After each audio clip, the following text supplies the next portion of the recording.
네, 오프닝 벨과 함께하고 계십니다. 이어서 김기성 앵커가 뽑은 이슈 1 함께하도록 하죠. 네, 첫 번째 이슈는요. 유럽의회가 베이징 동계올림픽을 보이콧하는 결의안을 준비하고 있다는 소식이네요. 어떤 내용이죠? 그렇습니다. 사우스 차이나 모닝포스트가 보도를 한 내용인데 유럽의회가 집중적으로 문제를 삼고 있는 것은 홍콩입니다. 홍콩 이것과 관련해 가지고 베이징 동계올림픽을 보이콧하자는 그런 결의안의 초안을 마련했다. 이렇게 보도를 하고 있습니다. 앞으로 토론을 거쳐 가지고 표결에 들어갈 걸로 보이는데 일단은 압도적으로 찬성표가 많이 나오지 않겠느냐 이렇게까지 예상을 하고 있습니다. 그러니까 이 결의안을 만드는 이유를 갖다가 적어놓은 걸 보면은 홍콩 인권 상황을 문제를 삼고 있고요. 그리고 또 빙과일보 폐간시켰지 않습니까? 네. 언론의 자유를 갖다 침해했다. 이런 부분을 얘기를 하고 있습니다. 그래서 캐리람 장관을 필두로 그러니까 홍콩의 수뇌부들을 갖다가 제재를 해야 되고 두 번째로는 중국 정부가 확실하게 이 홍콩의 인권이 개선됐다는 것을 제시하기 전까지는 베이징 올림픽에다가 대표단을 보내서는 안 된다. 이런 결의안 내용이 포함이 돼 있다 그럽니다. 그리고 또 유럽연합 차원에서 홍콩을 전담할 특사를 임명을 해가지고 유엔에 보내자라는 그런 내용이 있고요. 그리고 또 홍콩 민주활동가들의 유럽 이주를 갖다가 도와야 된다라는 그런 내용이 포함이 돼 있다 그럽니다. 네,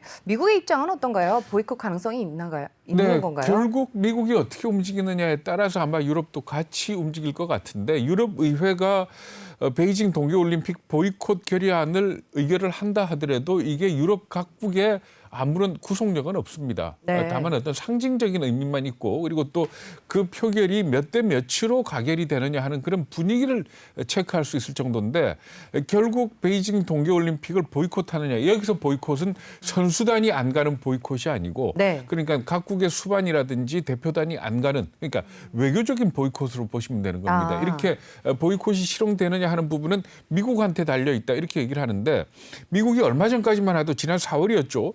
동맹국하고 보이콧 문제를 논의하고 있다. 안 하고 있다. 뭐 이 얘기가 나와서 혼선을 빚었는데 백악관이 나서서 뭐라고 그랬는가 하면은 동맹국하고 보이콧 문제를 논의하지 않고 있다라고 못을 박았었거든요. 그랬는데 지난 6일 날 블링컨 장관이 뭐라고 얘기를 했는가 하면 동맹국들의 공통의 접근법을 모색하고 있다. 많이 달라진 그런 표현이죠. 그래서 이런 부분으로 좀 달라지고 있는 그런 상황입니다. 그리고 또 영국 같은 경우에는 노동당이 제1야당 아닙니까? 그런데 베이징 동계올림픽을 갖다 보이콧해야 된다라는 그런 결의안을 지금 현재 상정을 해놓고 있거든요. 그래서 이런 내용을 정부하고 왕실에 촉구를 하고 있기 때문에 베이징 동계올림픽이 정말 모든 나라가 아니더라도 중요 나라의 수반들, 정상들이 가가지고 축하를 해주는 정말 인류의 축제가 될 수 있을지는 좀 미지수다 이렇게 봐야 될 겁니다. 어떻게 본다면은 시진핑 주석이 7월 1일 날 공산당 창당 100주년에서 중국을 괴롭히면 만리장성에 머리가 부딪혀서 피를 흘릴 거다 뭐 이런 얘기했지 않습니까? 그러니까 아무래도 이런 대결 분위기가 격화되고 있다는 사실 자체가 베이징 올림픽의 무탈한 개최에도 좀 영향을 미치지 않느냐 하는 그런 분석들이 나오고 있습니다. 네, 첫 번째 이슈 잘 살펴봤고요. 이어서 두 번째 이슈도 좀 말씀 나눠보도록 하겠습니다. 네, 두 번째 이슈는 뭐 우리나라도 집값이 워낙에 폭등하다 보니까 젊은 층들이 집을 사기가 참 어려운 시점인데요. 뭐 미국도 집값이 크게 오르면서 또 젊은 층들이 어려움을 겪고 있다고 합니다. 도대체 얼마나 올랐길래 이럴까요? 예, 우리가 전번에 한번 봤었죠. 그러니까 그 케이스 실리 지수 같은 경우를 가지고 미국 집값을 얘기를 하는데 전년 동기 대비 14.6% 엄청나게 많이 올랐습니다. 그러니까 이 지수가 이 지표가 개발된 이후로 사상 최대의 증가폭 뭐 이렇게 보시면 되는데 글로벌 금융위기 직전에 2005년도에 14.5%가 오른 일이 있습니다. 0.1%포인트 이번에 더 높은 거다 이렇게 보시면 되는데 사실 지금의 집값 폭등은 좀 특징이 있습니다. 그러니까 전반적으로 오르는 게 아니고 주요 도시, 거점 도시를 중심으로 오르고 있는 겁니다. 그래서 예를 들자면은 애리조나의 피닉스라든지 캘리포니아의 샌디에고라든지 워싱턴주의 시애틀이라든지 이런 거점 도시의 교외 지역을 중심으로 해가지고 오르는데 이런 거점 도시들 같은 경우에는 20% 이상씩 올랐다 그러거든요. 그러니까 이게 상당히 큰 집값 상승이다 이렇게 보시면 되고 그 이유야 잘 아시겠지만은 아무래도 코로나 사태 때문에 아파트보다는 교외를 선호한 사람들이 많이 늘어났고 그리고 또 코로나 사태로 엄청나게 돈이 풀리면서 주식을 포함한 부동산의 자산 가격 상승 그걸 갖다 이유로 찾을 수가 있는 겁니다. 네, 뭐 이미 예상한 바이긴 합니다만은 젊은 층들 집 구하기 어려워서 결혼까지 미루고 있다면서요. 그러니까 집값 상승이 우리 경제에 미치는 가장 나쁜 것 중에 하나가 뭔가 하면은 양극화를 부추기는 겁니다. 그러니까 네.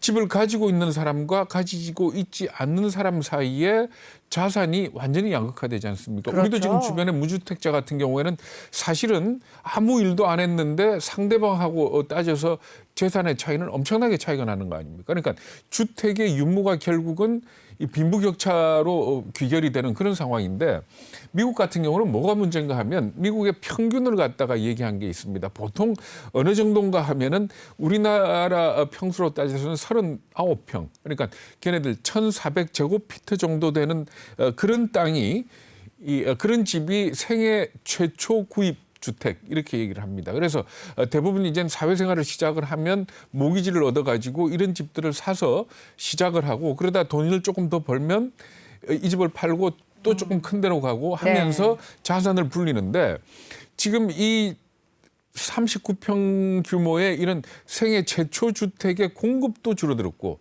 또 집값도 너무 많이 올라가 버렸거든요. 네. 그러다 보니까 사회 첫걸음을 디디는 이 젊은 층 같은 경우에 이 집을 사기가 부담스러워진 겁니다. 왜 그런가 하면 그런 젊은 층들은 대부분 학자금 융자를 받아가지고 기존의 빚을 떠안고 있는 그런 경우가 많거든요. 그런데 그렇죠. 이 상황에서 집값까지 올라가 버리고 또 집이 잘 없고 그러다 보니까 집값 구입이 늦어진다 이렇게 보시면 됩니다. 결국 그렇기 때문에 지금 월스트리트저널이 인터뷰한 걸 보면은 이 집값 때문에 결혼도 미루고 출산도 미루고 있다라고 얘기를 하는 그런 내용이 있거든요. 사실 근데 이 내용만 놓고 보면은 이게 미국 얘기인지 우리나라 얘기인지 좀 헷갈리죠. 헷갈릴 정도 뭐 맞습니다. 이렇게 보시면 될 것 같습니다. 네, 말씀하신 말씀이 정말 와닿는데요.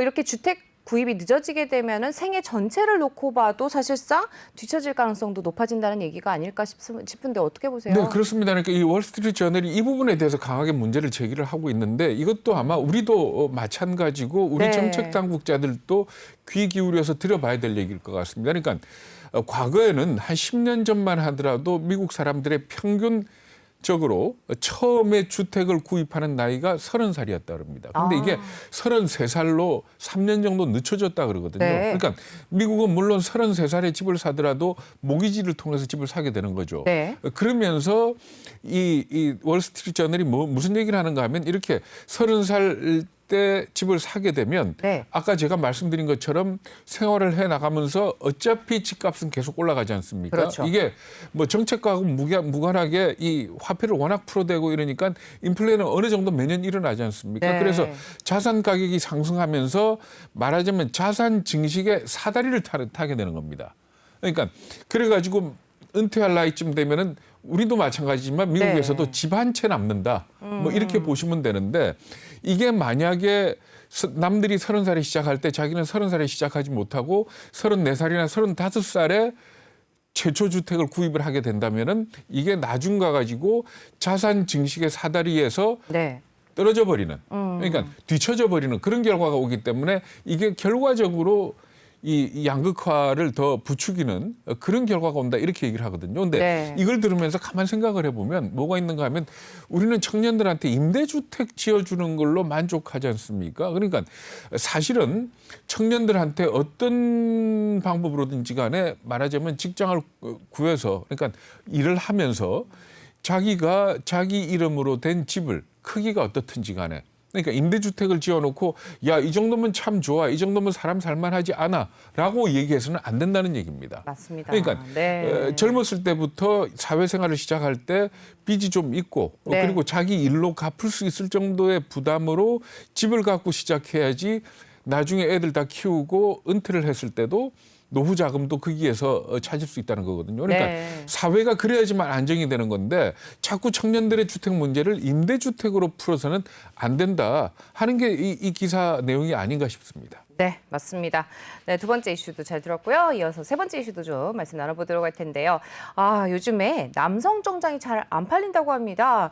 뭐 직장에서도 꼭 정장을 입으라고 고집을 하지는 않으니까 그런 게 아닐까 싶은데요. 맞나요? 네, 그렇습니다. 네. 저도 지금 방송이 아니라면은 아마 정장 안 입고 넥타이 안 맬 것 같은데 네. 지금 대부분의 직장들이 꼭 임원들이나 무슨 큰 회의가 있다든지 그나마 회장님이 참석하는 그것도 네. 또 회장에 따라서 반바지 입는 회장님도 있지 않습니까? 그러다 보니까 네. 이 아니라면은 정장을 고집하지 않습니다. 네. 그래서 이 정장 만드는 기업들이 상당히 어렵다 그러는데 우리나라에서 정장 브랜드, 남성 정장 브랜드 그러면은 네. 아실지 모르겠습니다만은 갤럭시, 닥스, 마에스트로, 케임브리지 이런 브랜드들이 있었습니다. 그런데 네. 이 브랜드들이 지금 굉장히 어렵다 그러거든요. 그래서 롯데백화점의 이 매출을 분석을 해봤더니 4월부터 6월까지 남성 정장 매출이 전년 동기 대비해 가지고 금년 들어서 그러니까 작년 같은 경우는 더군다나 코로나였지 않습니까? 그렇죠. 코로나였던 작년하고 비교해서도 4.6%가 줄어든 걸로 이렇게 나타났습니다. 아무래도 이제 나이 든 사람들도 어디 나갈 적에 꼭 뭐 중요한 거 네, 아니면은 그렇죠. 정장을 잘 안 입고 또 정장을 입는다 하더라도 캐주얼한 쪽으로 많이 바뀌지 않습니까? 그렇죠. 네. 그러다 보니까 이젠 이게 남성 정장뿐만이 아니고 구도 안 팔리죠. 그러니까 정상적인 왜 정장 구도 그렇죠. 안 팔리죠. 운동화로도 많이 바꿔 신더라고요. 그렇죠. 네네. 그러니까 캐주얼화도 있고. 이 좀 캐주얼한 운동화. 네. 뭐 그러니까 구두라도 네, 가죽으로 그렇죠. 된 신발이라도 그런 쪽으로 많이 가고 네. 그다음에 또 타격을 입은 게 대표적인 게 요즘 넥타이 핀 한 분들 못 보셨죠. 저 거의 못 봤습니다. 그러니까 넥타이 핀이나 네. 뭐 카우스 보단이나 이런 네, 것들이 저희 아버지 때만 해도 꼭 하셨거든요. 그렇죠. 커프스 버튼도 하시고. 저도 아니 네. 이 방송을 처음 할 때 넥타이 핀을 했었는데 네. 넥타이 핀을 하고 밖에 나가봤더니 정말 아무도 안 아재 소리들. 아재 분위기가 너무 많이 근데 원래 나는 멋쟁이 분들이 많이 하시거든요. 뭐 그렇지는 네. 않지만 사실 은 기능적인 측면도 있는데 국그릇에 빠질까봐 아하, 이 넥타이 핀을 네네. 하는 그런 것도 있는데 어쨌든 간에 전반적인 사회 분위기가 MZ 세대가 중심으로 등장하면서 크게 바뀌었다. 이 부분에 대해서는 주식 투자하시는 분들도 좀 고려를 해야 될 것 같습니다.